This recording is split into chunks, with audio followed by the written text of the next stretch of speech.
Okay, Spatial Shark back here with Unit 5, Agriculture, and this is video 3 in our set. And we left off talking about subsistence versus commercial agriculture, intensive versus extensive types of farming. So in these next few slides, we're really going to focus in on just that kind of farming in the world that is subsistence. And remember that the vocabulary there is that in a subsistence economy, you're only growing enough food that you can consume, your family can consume. There's no selling of this product. In some parts of the world, perhaps they might sell a tiny portion if they have a little bit of an excess or a surplus. But generally speaking, this is the kind of farming where people are only providing for themselves.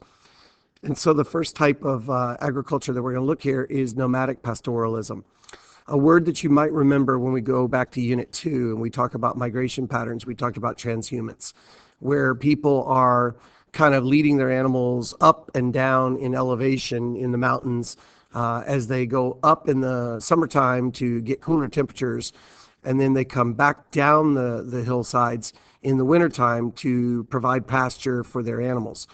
So when we think about nomadic pastoralism, it's important for kids to remember nomadic people in today's world, they're not wandering. They are following very time-honored and established patterns. It's grandparents and parents that are teaching children where to be at certain seasons. You remember early in the year we talked about Mongolia, and I showed you that quick video of the British lady, the TV presenter who spent time living in the Gare camps with the nomadic people in Mongolia. And again, these types of lifestyles are very difficult in today's modern world as transportation crisscrosses countrysides and it disrupts these patterns that these people have been following for so long. You can find nomadic pastoralism in dry areas, extremely arid parts of the Middle East and Africa, whether it's goat herding, camels. You can find it with, like I said, in Mongolia. You can find it in the Lapland region, in the northern parts of Norway and Finland. Believe it or not, there's a reindeer college. Remember, I always say there's a college out there for everyone. You guys could look it up if you'd like. You can get a degree in animal husbandry, where these people learn how to manage their flocks, their herds of animals. So this is a very interesting kind of agricultural subsistence economy today. And this one is in the Arabian Peninsula. And as I mentioned, it's increasingly difficult to manage your herd of animals when you've got, highways and property lines and fence lines. And so this lifestyle, this Bedouin type lifestyle, is just extremely rare. And remember, these people are using their animals in lots of clever ways. You've got the herding dogs, and there's many breeds of dogs that are designed to help humans control their sheep or their goats or their cows or what have you. Another kind of subsistence farming is what we call shifting cultivation. This was on the AP exam a couple of years ago, and literally the verb they used, you guys know we have those 5 verbs: define, identify, describe, explain, and compare. And it talked about describing the process of shifting cultivation. And 3 answers had to be included in your answer. It had to be that you were farming the land, you had to clear the land, and the land had to be cleared. And then you had to talk about that when the land was exhausted, they would move to a different part, and they would take a new patch of land, and they would then start to farm on that place. So when you think about shifting cultivation, it has to be all 3 pieces in order for you to get credit for that. Sometimes this is called Swidden or Milpa agriculture. So another thing to remember about this shifting cultivation is that this is an incredibly intensive type activity. Very small plots of land. When you talk about slash and burn farming, these farmers, the indigenous people, for example, in the Amazon basin of Brazil, they're only clearing less than a hectare. And remember, a hectare is 3 acres. So it's extremely small plots of land. These are not big commercial farms. They're not monoculture farms. These are people who are growing basically maybe one staple crop, maybe maize, and perhaps some fruits and vegetables for their family. It's an incredibly subsistence intensive practice. And again, remember, three parts of the process: clearing the land, farming the land. Remember, the land is very marginal. The soil is not super fertile. And remember, these people cannot purchase inputs. Their fertilizer is maybe animal dung.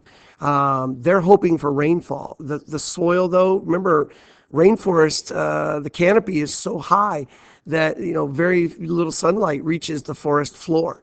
So that's why they've got to cut down a few trees. Now, people will say deforestation, and Brazil's even passing laws against cutting down the trees. The real deforestation is the cattle ranchers, the big commercial operations, the big logging companies and the oil mining companies. That's where a lot of the forest is being cut down. But basically, make sure you know this process: clearing the land, farming the land, and then they move on to a different little patch. And that's what we call milpa or swidden, the little patch of land that they're farming on.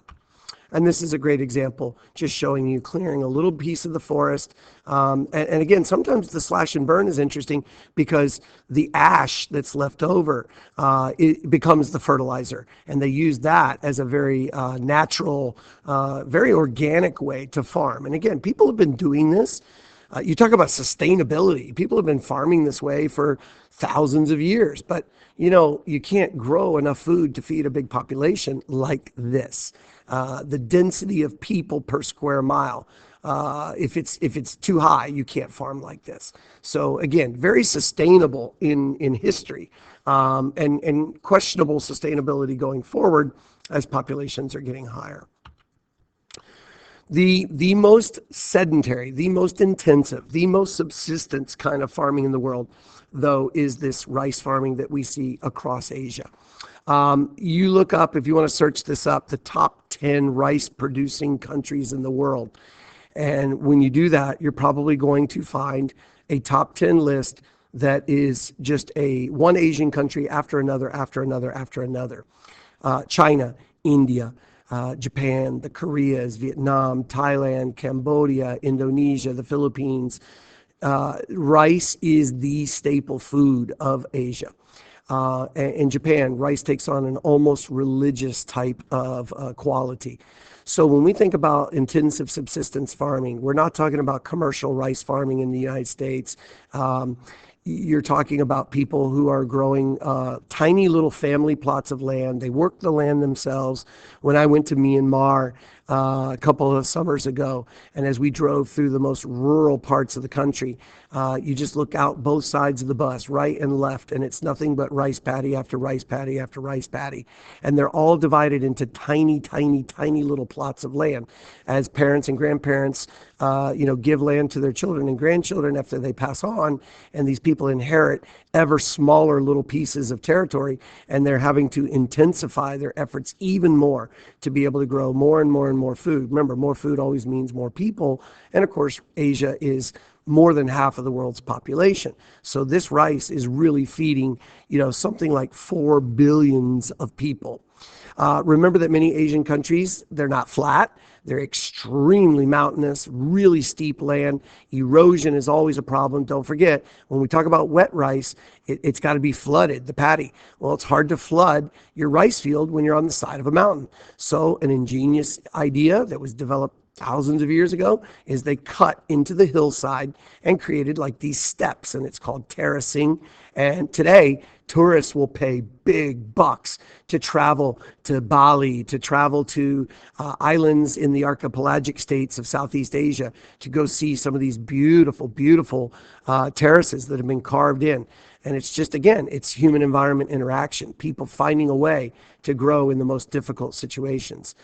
Don't forget that because this is somewhat equatorial and it's generally hot and wet year round, one other cool technology or technique that they use is what they sometimes call double or even triple cropping. And this is where the harvesting season is short enough that they can grow not just one crop a year. You think about in the United States, you plant your seeds in the spring, the food grows all summer long, and then you harvest in the fall. Our entire American school calendar is based on summers off so kids can go work on the farm. Of course, less than 2% of Americans nowadays are are farmers, so we basically give you those 2 months to forget all your math lessons. But when you think about the American school system, it was based on agriculture. Well, in these countries, they don't plant in the spring and harvest in the fall. They plant one time a year early in the year, and then they harvest that crop because it grows within 3 months. Then they plant another crop maybe in the middle of the year, and then they harvest that late in the fall, and then they plant even another crop because they don't really have a winter or a summer. They just have hot and wet kind of all year long. So they're able to increase yields without increasing space. But what that does is it kind of exhausts the land. And so now a lot of these farmers are starting to turn to some more technologies, fertilizers, for example, to be able to keep the soil quality high enough to be able to do this. This is what I mean by intensive subsistence. Tiny little farms, backbreaking labor, all of this being done by hand. And this is the transplanting of the rice seedlings into the water. This is very young rice here. If you look behind them, this is more mature rice. And again, the kernels, the rice that we eat is not the leaf of the plant. It's that flowery part there where you have the actual little kernels. The seeds are actually what we're eating. And the same thing with corn, the little niblets of corn, and the same thing with wheat, where we eat the little seedling parts. So this is how rice is intensively, subsistently grown in a sedentary lifestyle. Again, these people are not moving around. They've lived on the same little piece of land for many, many, many generations. This is what we mean by terracing. And again, you can see they've cut into the hillside, which keeps the water from rolling away or running away. Of course, the problem is they've cut down a lot of trees.